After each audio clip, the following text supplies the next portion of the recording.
High, আমি অচেনা। Welcome to my another mini vlog. আমি তো আমার ভ্লগগুলোতে ডেইলি লাইফের কিছু কিছু মুহূর্ত জাস্ট শেয়ার করি। তবে পোস্ট অফিসের কাজের ভিডিওতে তোমরা যে এত ভালোবাসা দেবে সেটা আমি কল্পনাও করতে পারিনি।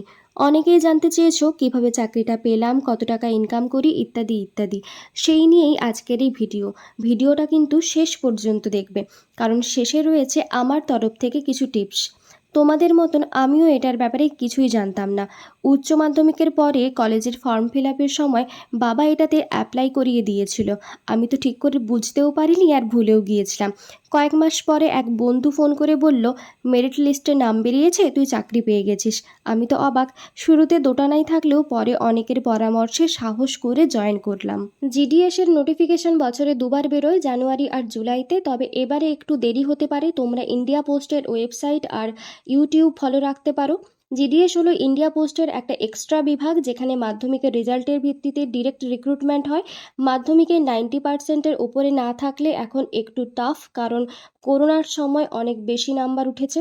4 ধরনের পোস্ট হয়: বিপিএম, এবিপিএম এমসি ও এবিপিএম এমডি আর ডাক সেবক। তোমরা তো অনেকেই জানো বিপিএম এর স্যালারি 20,000-এর কাছাকাছি। তবে যেটা জানো না, ইনসেন্টিভ আর কমিশনের মাধ্যমে কেউ কেউ 50 থেকে 60,000-এরও বেশি ইনকাম করতে পারে।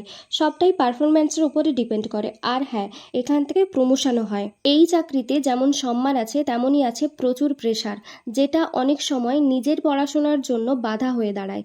আমি অবশ্যই আমার কাজকে শ্রদ্ধা করি, তবে আমার মনে হয় যদি এই চাকরিটা না করতাম তাহলে হয়তো আমি আমার লক্ষ্যের দিকে আরও তাড়াতাড়ি এগোতে পারতাম। তাই যাদের 90%-এর ওপরে মার্কস আছে আর খুব বেশি আর্থিক চাপ নেই, তারা চাইলে অন্য ভালো কিছুর জন্য প্রস্তুতি নিতে পারো।